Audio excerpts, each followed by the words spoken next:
It was either the first time Steve came to our house or the first time we had brownies. Not sure which. You remember this story? I do. He still talked about this. So we had brownies, and Steve said, I'll just save mine for later. And we all looked at him like he was from another planet, because nothing was being saved for later. And that was really his first introduction. I just can remember his face.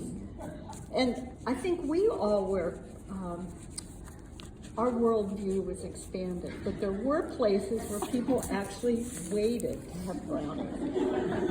And Betty Jean said, "Don't you want yours?" And he said, "Yes, I do."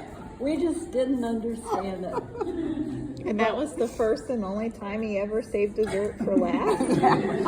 I think Mary convinced him that was going to be a real, I think you even told him, they will not be here. If you do not eat them now. If there was 8 people, we cut the pan in 8. Yes. Oh, Yes. We did. That's it. Yeah. But I think that's just one of many ways where Steve's perspective enriched our lives. Yes. Thank you, Martha.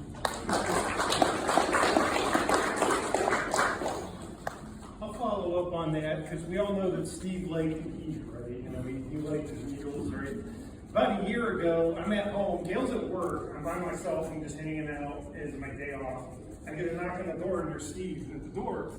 And he had went to Lurch's Meats, and he bought 2 steaks, and he was all proud of these steaks. And he's like, "Hey, I got one for you." And he comes on in, and they're all wrapped up in the packages, how they do there. And, okay, we cut them open, and nice ones, big ones there. He's like, "Yeah, I got one for you." I'm like, "Okay, great." So I get it, and I put it in a tray, and I'm like, "Okay, you want to hang out, get some coffee or something?" He's like, "No, enjoy." And then he leaves. He just wanted to come by and give me a steak and say hi. So he was a great guy like that, always thinking of others, and that's a lot of memories. But that was a happy one for recently, so I thought I'd share.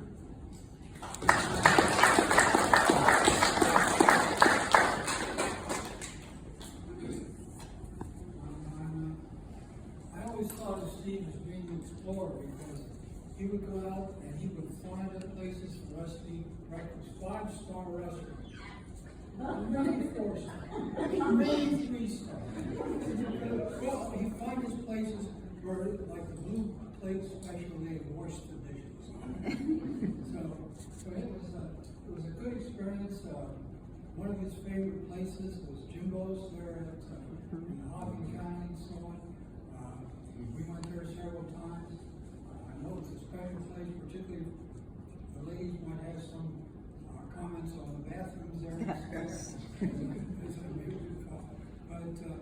another thing too, in addition to being an excellent guy as far as finding places to eat, when we went to Kelly's Island one time, he and I rode together because there were too many folks together in the car. It was a great experience because we followed.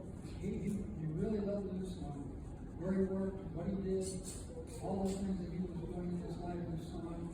Here was a guy that really lived over.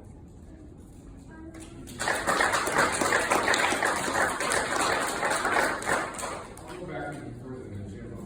Anybody remember Chef Ernest? That was a topic every year. I don't remember a lot about it, and I didn't come a lot those years for some reason. It's probably the mid-70s or early 70s, but he talked about it every year for a while. I think we left that area.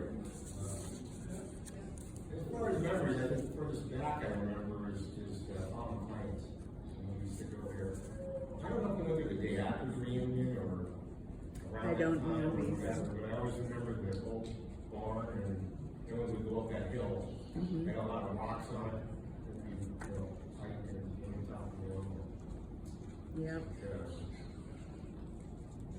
was a lot of fun memories. Him pulling my youngest daughter out of the bushes after she broke her arm at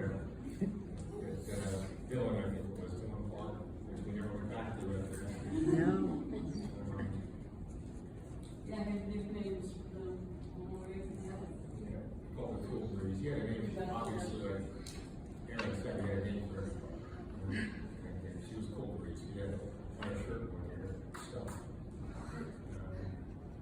Maybe somebody remembers the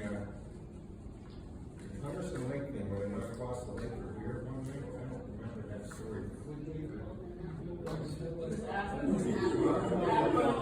That's right, it was the partnership we had out with, right? It's a pass, I mean, Dawn. It was with, something you're happy with. Once again, getting you in trouble. Landed in the wrong place, going over there. There was a drainage there. We went across the lake, we landed in a graveyard, and then we walked about a mile on the street to a place that had a bunch of cats inside. I think, Don, right, there was a bunch of cats laying on top of the beer. We had to get them out of the way, then we grabbed the beer and brought it back to the boat. We had a flashlight that we were holding up so nobody ran us over, and came back on the other side. Went back to the fire. That story probably got embellished over the years after that. Probably did, Yeah. But you're right, we always had found a place to eat, you know. That was my memories.